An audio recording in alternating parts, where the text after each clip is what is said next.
People are spending time at home. So someone I went to camp with, he's a rabbi now and he has a yeshiva. I went to summer camp with him and I was in the same learning class with him. He raised an issue. The key word here is moral panic. You have to look it up for itself and get very acquainted with the concept. Moral panic means when it's a general panic based on moral, but it's not philosophically sound. This is the point here. It's not evidently true, and it doesn't really have to do with anyone particularly in anyone's category and subject. So when it comes to medical issues of when a doctor is addressing an issue of someone having an addiction and losing control of themselves and going into a very unhealthy, unbalanced, whatever the specific issue may be. So they're very detailed. And you see how science researchers and doctors apply the information. It's all very detailed and very specific, and everything is, and every person needs so you can't get that umbrella advice. But on the other hand, when you see it when it comes from religious advice, that moral panic and that umbrella advice usually works. The reason why it works is the people listening are not that bright because they're not willing to spend the time. Also, it costs usually money. But even if it didn't cost money, sit down and apply the klali chinuch v'hadracha to your child. So to apply the issues that your child needs or doesn't need in terms of protecting them from bad advice. So the issue he was speaking of was children being at home and access to internet, and he spoke about something spiritual, which there's no way of qualifying what that even means. Some boys are very academic. They don't always turn out to be religious when they grow up, and that's just a product of their philosophical inquiry and their dissatisfaction with the answers they're being given when they grew up. And some boys are not, and they're being pushed around because the parents don't see merit in their passions, adventures, and habits. But they're not book smart, but they're smart in other ways, and they're passionate, and they're really cool kids. So parents are worried, and for no reason. These are people that I speak to that are my age, and they're thinking people, and they're worried about nothing. They're worried, but about nothing. So the greatest gift we have now that kids are trapped at home is the internet, with the high-speed internet and the YouTube and the access to so much information that is educational, that will help your kids grow.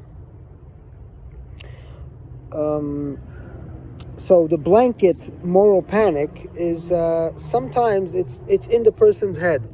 For example, the person who raised the moral panic, and I know him from camp, it's really a natural thing to him. He wasn't a Hasidic kid growing up, but when it came to, and now he looks like a very Hasidic guy, and Hasidic means devout, pious, ehrlich, frum.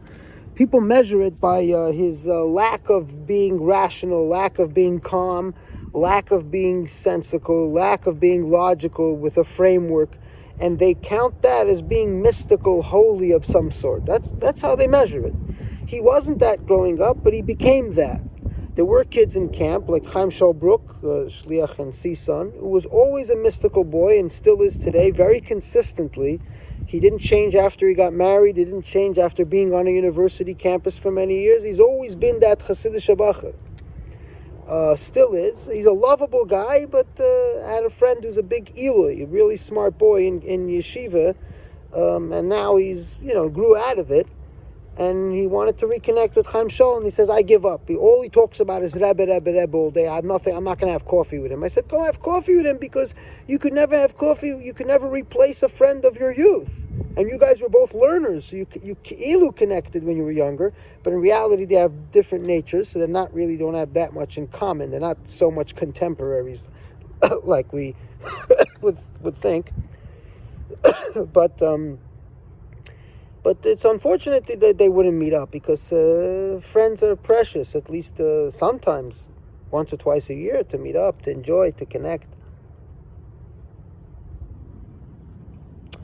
So Chaim Shol was consistently a mystic. This boy was a Lubavitch yeshivanik. Now he runs a yeshiva. He's a very considered very Hasidic guy.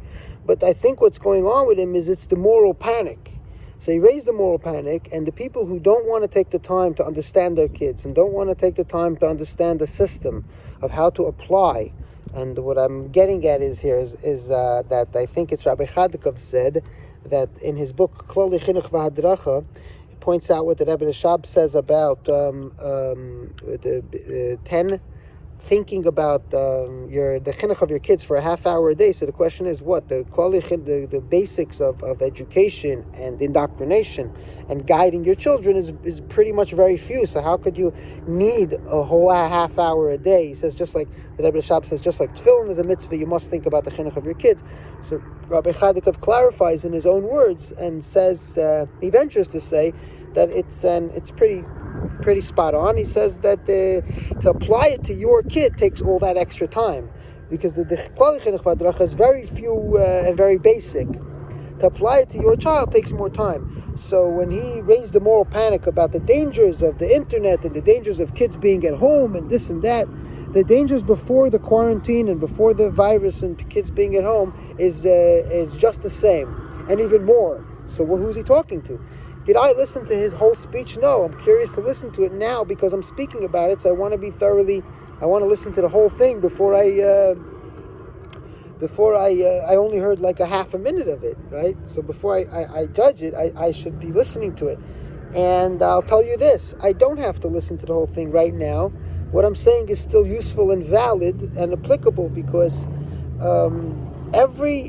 if someone's watching things that are pleasurable and a waste of time, it's up to the boy how much he can balance himself. And everybody wants their children to be balanced. Nobody wants their kids to chas v'shalom be asexual and have no drive, and no one wants their kids to be an addict, on any type of addict, even drinking kiddush wine too much, right? So we want our kids to be passionate, we want our kids to be good lovers, we want our kids to have chayis and chen, but we don't want them to be sick. So that's a question of balance. So it's nothing to do with raising a moral panic and stripping your kids away from the connection to the internet, which is one of the greatest blessings. That if 18 years ago we would have been stuck at home with a Nokia 3361 and dial-up internet and who knows what else, we would have, so we would probably be reading books, and I love books. I don't have too much of a problem, but other people who are not ready to sit down with books and would be stuck at home wouldn't have it easy. So in yeshiva in Los Angeles, the secular teachers refer to the kids for doing homework, what would help them with their homework especially the science classes and history and other things like that, especially philosophy, is the crash course. Hank and his brother John Green, they do a wonderful job.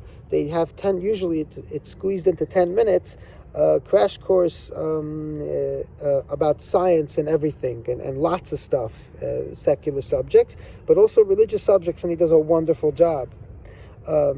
People reading the JLI course, which I think is a crappy course, and I not only think so, I could explain it, and if I have time I will. So people have been looking at JLI, and then they saw Crash Course explain philosophy and questions of those hashkafa questions. It's on Crash Course, and they got in 10 minutes, everything was combed out, all the problems, and they were enlightened and bright. And there's no way that they go back to the shliach and he looks at the course and he can re-bend it. There's pretty much they lost.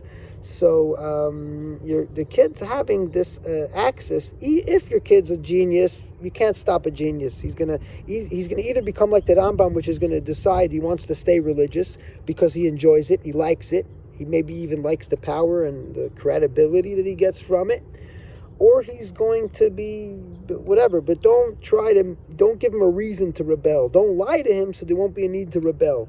Don't try to trap him, because then there'll be again a need to rebel. Don't sabotage him and strip him from good access to good things, and then he'll need to rebel. If you're rational, your kids have nothing to rebel against. And now is a time when people have access to amazing things, and I hope they get good use of it.